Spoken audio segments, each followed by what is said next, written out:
Hey, my name is Ryan Carter. I'm 27, and for the past 6 years, I've been working as an operations manager at a large logistics and distribution company in San Diego.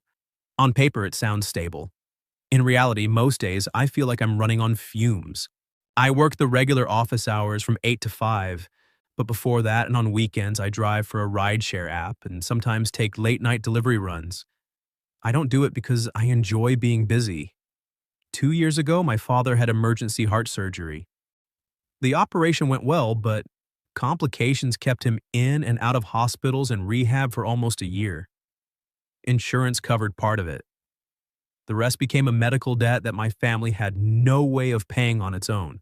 My mother passed away while I was still in college, and my father had already spent most of his savings helping me finish school. When he got sick, walking away wasn't an option, so I kept the day job, added the early morning rides, and picked up weekend deliveries. Whatever was left after rent and groceries went straight to the hospital bills. After nearly 2 years of that schedule, exhaustion just became part of the background noise. That morning, I had already finished a long overnight delivery and was about to log off when another ride request popped up near the bar district. It was almost 6. If I took it, I'd have maybe 20 minutes to change and get to the office on time. I accepted anyway. $40 extra could cover part of my father's next prescription. When I pulled up, a young woman was leaning against a planter box in front of a closed bar. She looked about 25, wearing a black dress that probably cost more than my monthly car payment. Her brown hair was slightly messy, and she was holding her high heels loosely in one hand. She could barely stay upright. I sat in the car for a few seconds, thinking about canceling. I'd driven drunk passengers before and knew how messy things could get.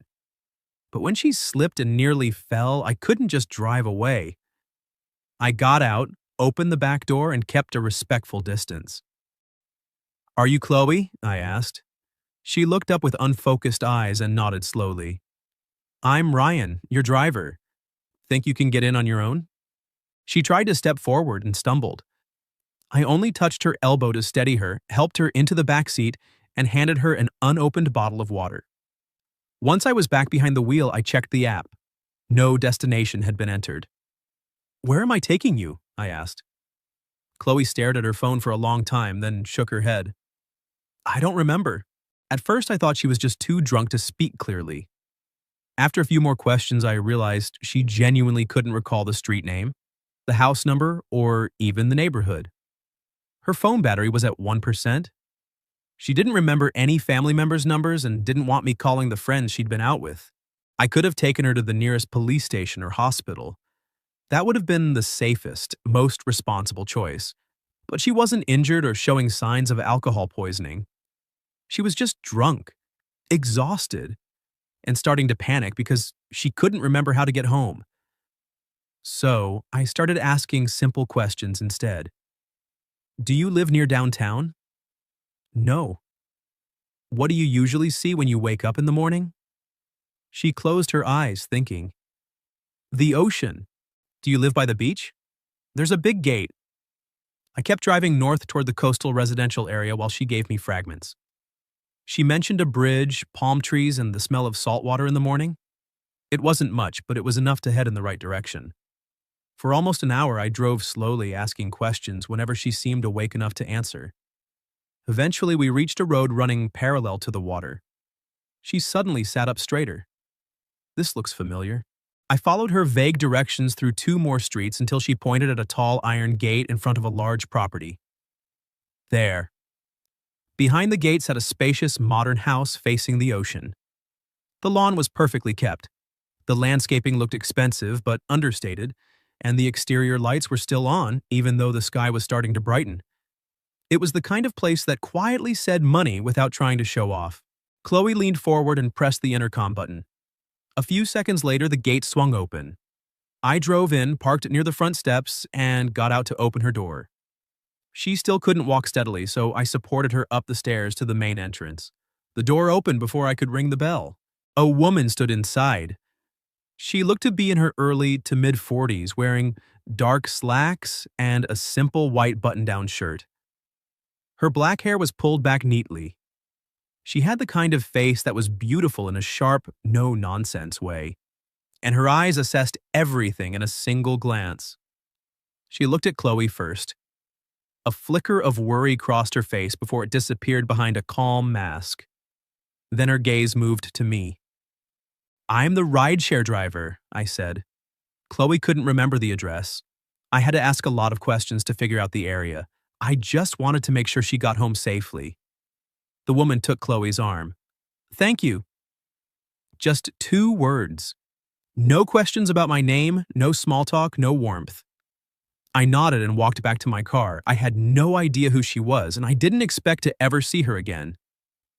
I drove straight to my apartment, changed clothes in the parking lot, grabbed a protein bar, and headed to the office. I made it 4 minutes late. Luckily, my direct manager wasn't in yet. I threw myself into work, sorting out delayed routes, handling a supplier dispute, and dealing with a sudden spike in inventory at the Western Distribution Center. By lunchtime, I had almost forgotten about the morning ride. That afternoon, every mid-level manager was called into a special meeting. The company had just changed ownership, and the new chairwoman was coming to introduce herself and outline the restructuring plan. I sat in the back row, mostly because I was tired and didn't want attention. The conference room door opened. When the woman walked in, I sat up so fast my chair creaked. It was the same woman who had opened the door for Chloe that morning. She walked to the head of the table, set down a folder, and looked around the room with the same calm, assessing expression. "My name is Evelyn Brooks," she said. "I'm the new chairwoman and CEO of Brooks Consolidated Logistics."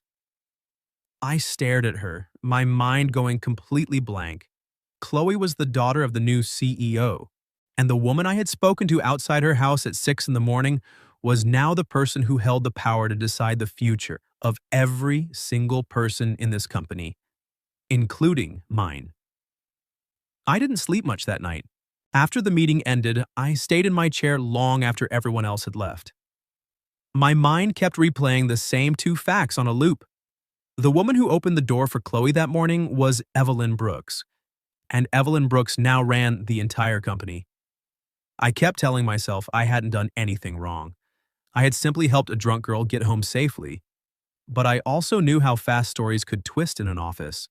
If anyone found out I had been at her house before she even started working here, people would assume things that weren't true. So I made a decision right there in the empty conference room. I would act like the morning ride never happened. I wouldn't mention Chloe to anyone. I wouldn't try to talk to Evelyn. I wouldn't even look in her direction unless I had to. It was the safest way to protect both of us. For the first week, Evelyn moved through every department like a quiet storm. She didn't call big meetings or make dramatic announcements. She just showed up, stood in corners, listened, and asked precise questions. Most of the time she appeared in the operations room late in the afternoon when the senior managers had already gone home. I tried to ignore the fact that she seemed to come in more often when I was running meetings. One Wednesday, she sat near the window for almost 40 minutes while I went over route performance with my team. She didn't say a word until the end. Then she asked why I had changed the northern delivery routes without updating the official process. I explained that the old route created 3 unnecessary bottlenecks and that I had tested the new one for 6 weeks. Average trip time had dropped by 13 minutes. She asked if I had submitted a formal proposal.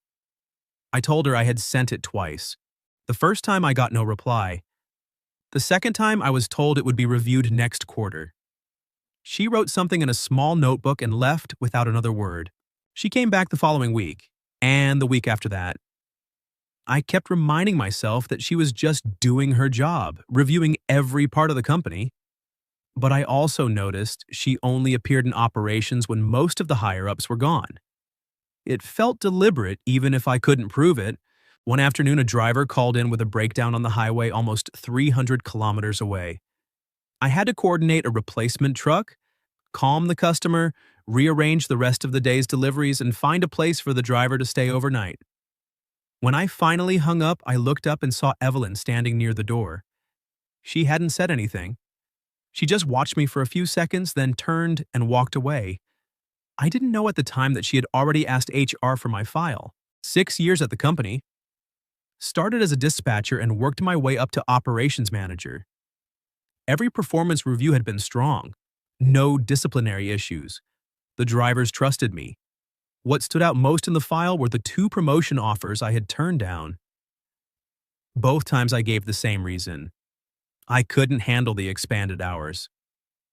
I never told anyone the real reason was my father's medical bills and the extra jobs I needed to keep paying them. I didn't want pity, and I definitely didn't want special treatment. Evelyn never asked me about any of it directly. She just kept watching. Then Chloe texted me. I was at my desk when an unknown number appeared on my phone. She said she had pulled my number from the ride history before the app deleted it. She wanted to thank me properly for getting her home that morning. I stared at the message for a long time before replying. I didn't want any personal connection to the boss's daughter. It could only make things more complicated. But ignoring her completely might also look strange if she ever mentioned it to her mother. So I kept my answer short and polite. I told her she didn't need to thank me, that I had only done what anyone would do, and that I was glad she was safe. She still asked if we could meet for coffee during my lunch break. I agreed, but only because I wanted to end the conversation quickly and cleanly. We met at a small place 2 blocks from the office. Chloe looked completely different from the girl I had helped into my car. Jeans, simple shirt, hair tied back, completely sober. She looked embarrassed but clear-headed. The first thing she did was apologize for causing trouble. You didn't cause trouble, I told her. You needed to get home, I just drove you there. You spent almost an hour trying to figure out where I lived. I still got paid for the ride. Not enough for what you actually did. I didn't want her feeling like she owed me anything, so I changed the subject. We talked about traffic, the weather, random cafes in the city. She didn't explain why she had gotten so drunk that night, and I didn't ask. Before we left, she thanked me again. This time, I accepted it instead of brushing it off. That evening, Chloe told her mother she had met me. She said I hadn't judged her, hadn't expected anything in return, and hadn't tried to use the situation to get close to the family. After that, the way Evelyn looked at me started to change. It wasn't pity. It was more like she had finally understood why a man who left the office on time every evening still showed up the next morning, looking completely drained. A week later, I was offered the chance to lead a 6-month regional expansion project. It was the biggest opportunity I had ever been given. I would coordinate across multiple departments and report directly to the chair's office. The problem was that it required evening work and some weekends. I couldn't accept it. If I stopped driving and doing deliveries, I wouldn't have enough money for my father's monthly medical payments.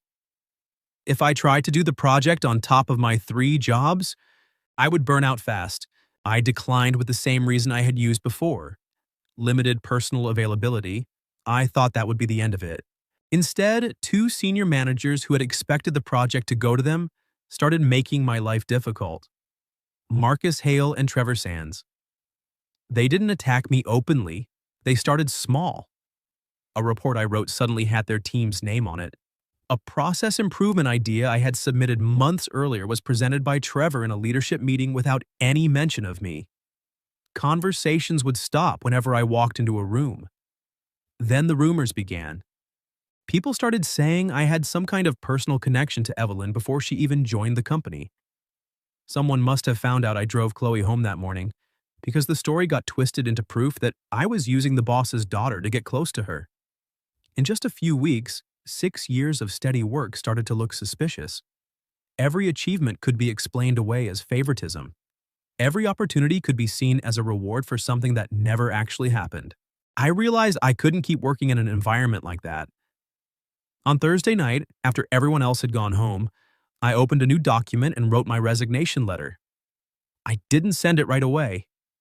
I left it in my drafts for 4 days, reading it over and over to make sure I wasn't making an impulsive decision. During those 4 days, nothing got better. Marcus kept taking credit for my ideas. Trevor kept making comments in meetings about how important positions should go to people whose achievements were independently verified. He never said my name, but he didn't have to. Every time he spoke, a few people in the room would glance in my direction. I had saved every email, every timestamp, every original version of the documents they were claiming as their own. But I didn't file a complaint. I had seen what happened to people who accused senior managers of stealing work. Marcus and Trevor had more connections than I did, and I was already being accused of having a relationship with the CEO. If I asked Evelyn to get involved, the rumors would only get worse. If I stayed silent, my work would keep getting taken from me. So leaving seemed like the only way to take back control. On Monday morning, I came in earlier than usual. I opened the resignation letter one last time, read it through, and hit send. Then I made coffee and started checking the root reports like I did every other day. I didn't feel relieved, just empty. Like I had finally accepted that I was about to lose something I had spent years building. I sent the resignation on Monday morning and then went about my day like nothing had changed. I checked root reports, handled a supplier issue, and answered the usual flood of emails. The only difference was the hollow feeling in my chest. I kept expecting to feel some kind of relief, but it never came. Instead, there was just this quiet emptiness, like I had finally accepted that I was walking away from 6 years of work that no longer felt like mine. What I didn't know was that Dale Whitmore, my direct manager, had seen the draft of my resignation letter a few days earlier when he came into my office to discuss something.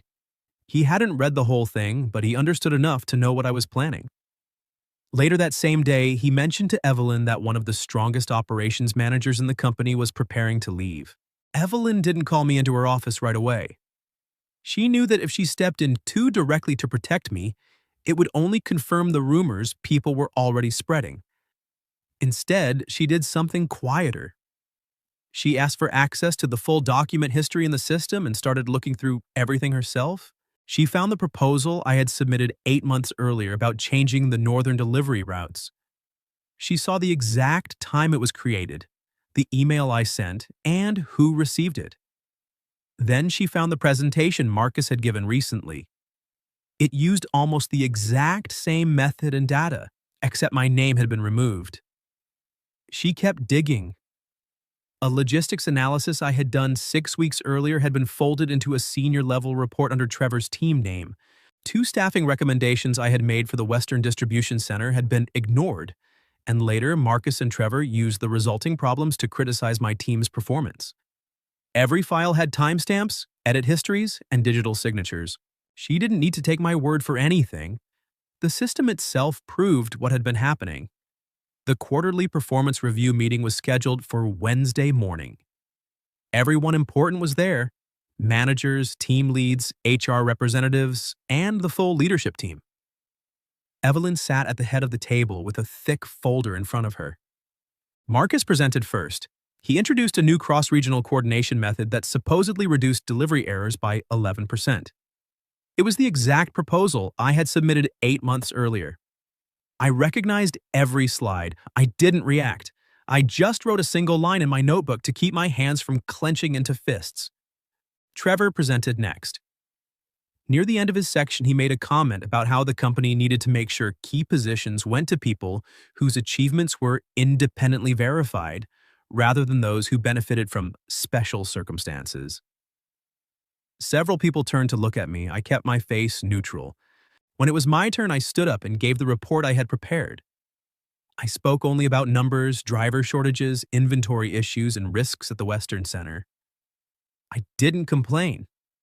I didn't mention what Marcus and Trevor had done. I had already sent my resignation. I just wanted to finish my responsibilities cleanly.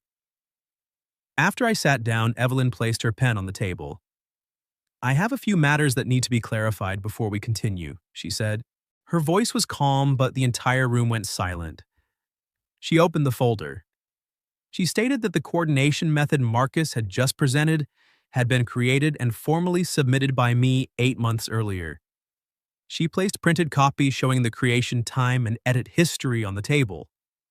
Marcus started to say something about it being a team effort. Evelyn looked at him and said, "I'm not finished." She continued with the logistics analysis that had been stripped of my name, the emails I had sent that received no response, and the staffing proposals that had been ignored while Marcus and Trevor later criticized the consequences. Every document had clear evidence attached. This is not an administrative mistake, Evelyn said.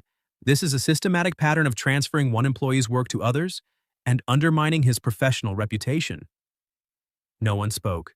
She announced that Marcus and Trevor would be placed under formal investigation by HR.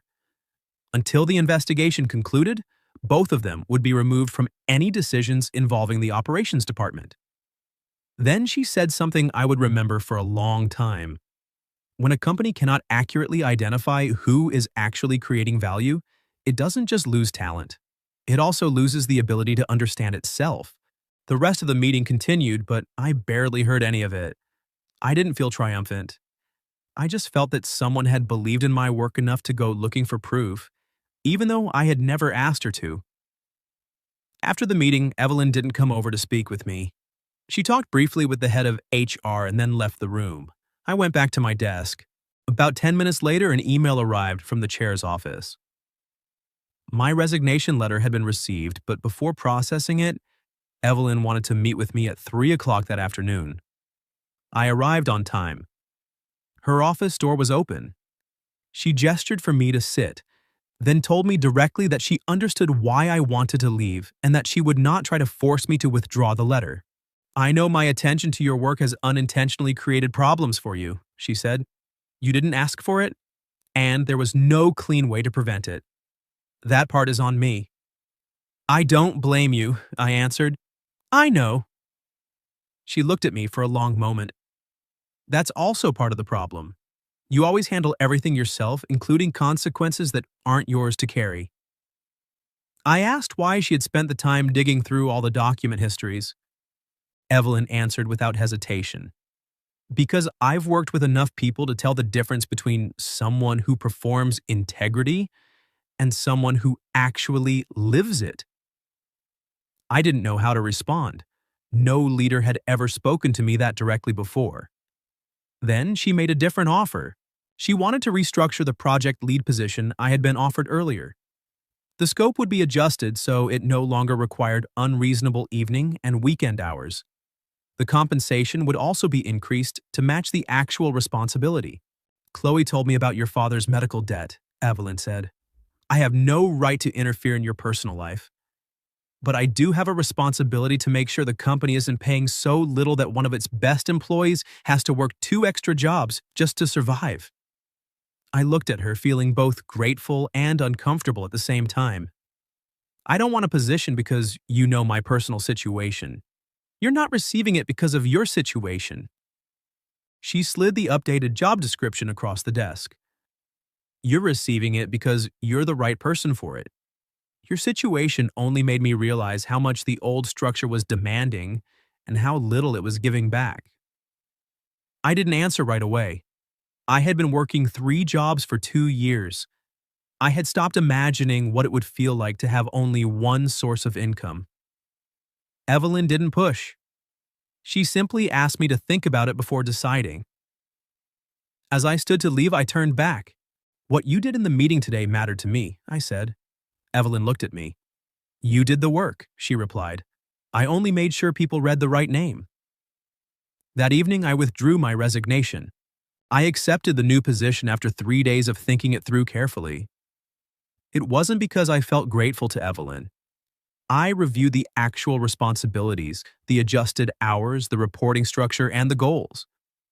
Only when I was certain the role was based on what I could deliver, not on anything else, did I sign the offer. The new salary was enough for me to stop the overnight deliveries first. After that, I began cutting back on rideshare shifts gradually. On the last morning I drove, I parked in a cafe lot after dropping off a passenger and just sat there with the app open on my phone. I stared at the screen for almost a full minute before finally logging out. There was no big feeling of victory, only a strange, unfamiliar quiet.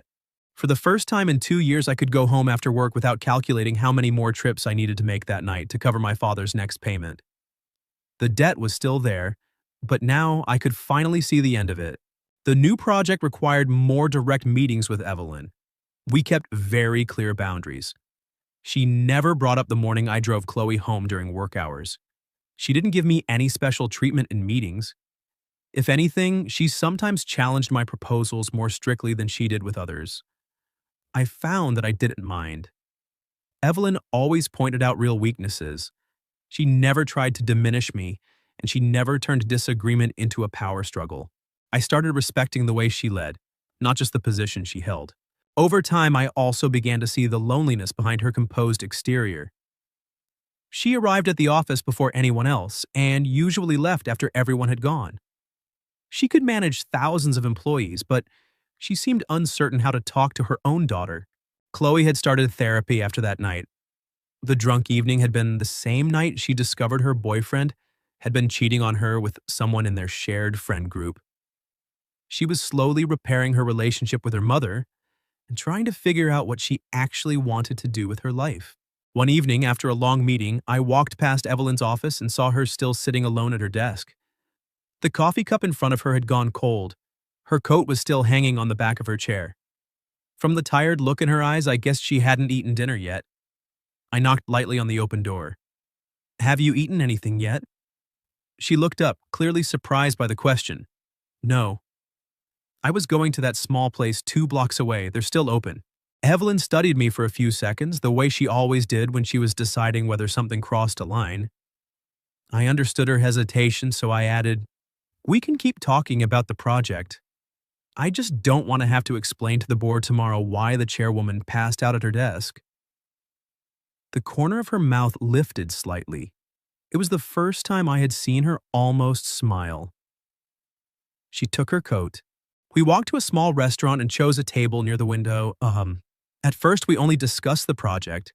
Then, without either of us really noticing when it happened, the conversation moved beyond work. Evelyn told me she had taken over the company after years of running other corporations. Her father had founded the business but had always believed a woman wasn't tough enough to hold real power for long. She had spent nearly 30 years proving him wrong. In exchange, she had missed most of Chloe's childhood and gone through a divorce that never really healed.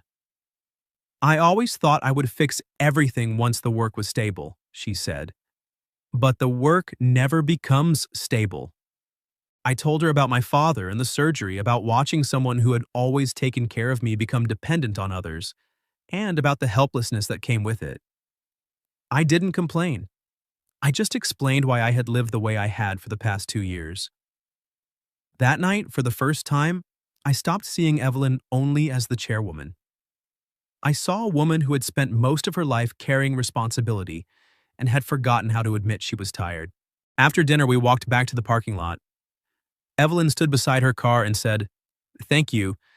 I don't remember the last time I had dinner without checking my phone. Tomorrow you can go back to being the scary chairwoman." Am I scary? No one in the company dares to tell you the truth, but yes. She actually laughed.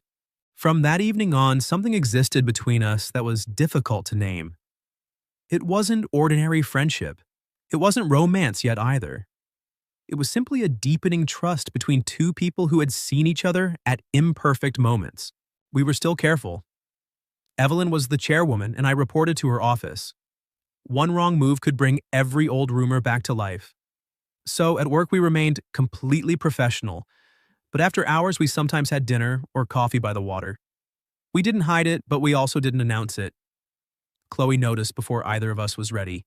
One evening she came home unexpectedly and found me in the home office helping Evelyn fix a loose shelf. Chloe leaned against the doorframe, looked at both of us, and asked directly, "Are you two dating?" I almost dropped the screwdriver. Evelyn answered in her coldest voice that we were discussing work matters.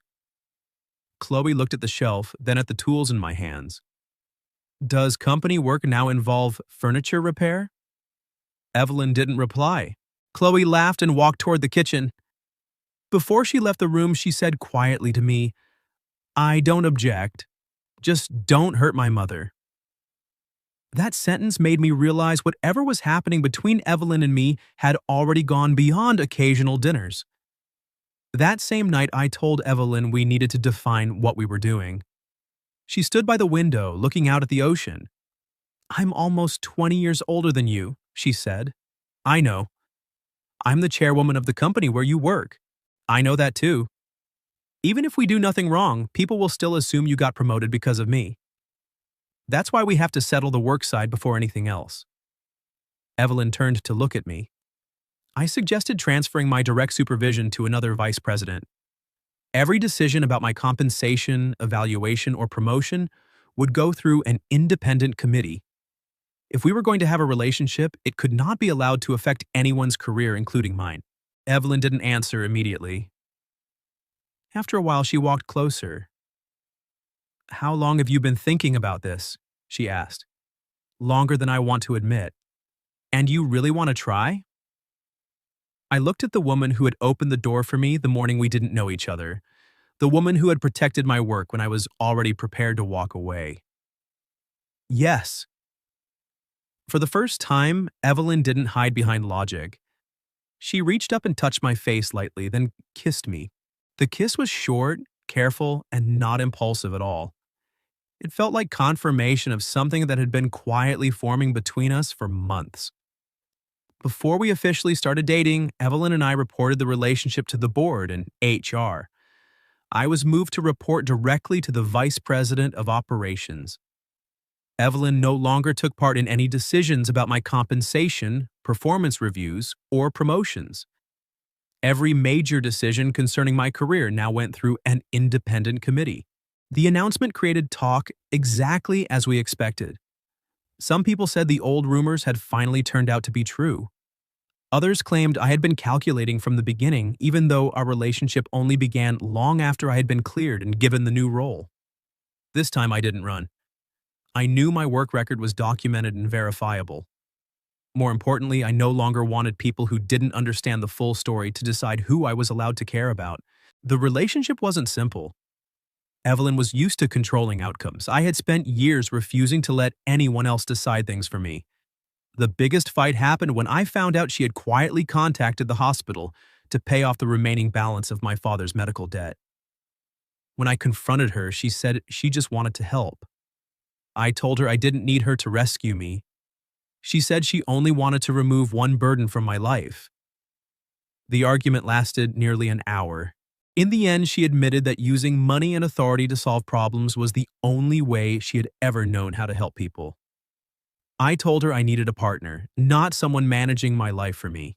After that night, she stopped trying to fix things behind my back. Instead, she helped me meet a financial advisor who restructured the remaining debt into a clear repayment plan with lower interest. I still paid every cent myself, but now I could finally see the finish line without working myself into the ground. My father was surprised when he first met Evelyn. He looked at her, then at me, and pulled me aside. "Are you sure that woman actually likes you?" he asked quietly. "Or is she planning to buy the hospital so you don't have to pay the bill?" I had to bite back a smile. But during dinner, he watched how Evelyn helped him stand without making him feel weak. She never mentioned her title. She didn't ask intrusive questions about his health. She simply treated him like a person. Before she left, my father said to her, "Ryan lives like every burden has to be carried by him alone. If you're with him, don't let him keep doing that." Evelyn looked at me and answered, "I'm trying." Chloe was also doing better. After months of therapy, she decided to study counseling psychology. She wanted to work with young people dealing with emotional crises and alcohol issues. One evening, she told me that if I hadn't stopped the car that morning, she had no idea where she would have woken up or what might have happened to her. "I just did what anyone would have done," I said. "Not everyone does," she answered. 2 years after Evelyn took over the company, the regional expansion project I had led was completed ahead of schedule. The new system significantly reduced operating costs and improved schedules for hundreds of drivers. I was offered the position of Regional Director of Operations. The decision came from the independent board. Evelyn had no involvement in it. I accepted. By the end of that year, the last of my father's medical debt was paid in full. The night the final confirmation came through, Evelyn drove me to the beach house. Chloe had prepared a small dinner. My father was there too. There was no big celebration, just 4 people around a table and a cake Chloe had bought in the wrong flavor. It was one of the most peaceful evenings I could remember. After dinner, Evelyn and I walked down to the water. The waves came in quietly under the lights from the house. I took the small box out of my jacket pocket. Evelyn saw it but didn't say anything. I used to think my life would just be work, paying off debt, and then finding the next problem to solve, I said.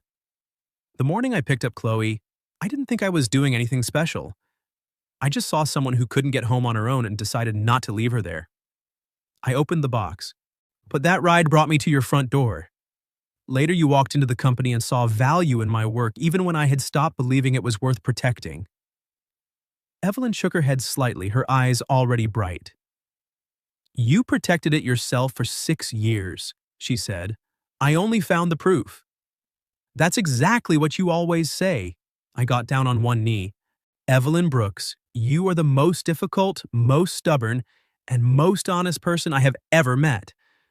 Will you marry me and keep arguing with me about every important decision for the rest of our lives? She laughed even as tears ran down her face. I'm much older than you. You already used that excuse. You still have time to change your mind. You know I don't decide things quickly. I looked at her. I've thought about it long enough. Evelyn nodded. Then yes. I stood up, slipped the ring onto her finger, and held her while the waves moved against the shore. We had a small wedding the following spring on the lawn facing the ocean. My father sat in the front row. Chloe stood beside her mother the entire ceremony. A few close colleagues came, including Dale and some of the drivers who had worked with me from the beginning. In her vows, Evelyn said, I was the first person who had seen her daughter at her worst without judging her, seen her at her most exhausted without being afraid, and seen her power without ever trying to use it. In mine, I said Evelyn had taught me that accepting help did not mean being weak. Sometimes self-respect was not about carrying everything alone, but about recognizing who truly wanted to stand beside you. After the wedding, Evelyn remained chairwoman. I continued in my role under the independent oversight system. We never tried to turn our family into a perfect story. Evelyn and Chloe still disagreed sometimes. My father still needed regular checkups.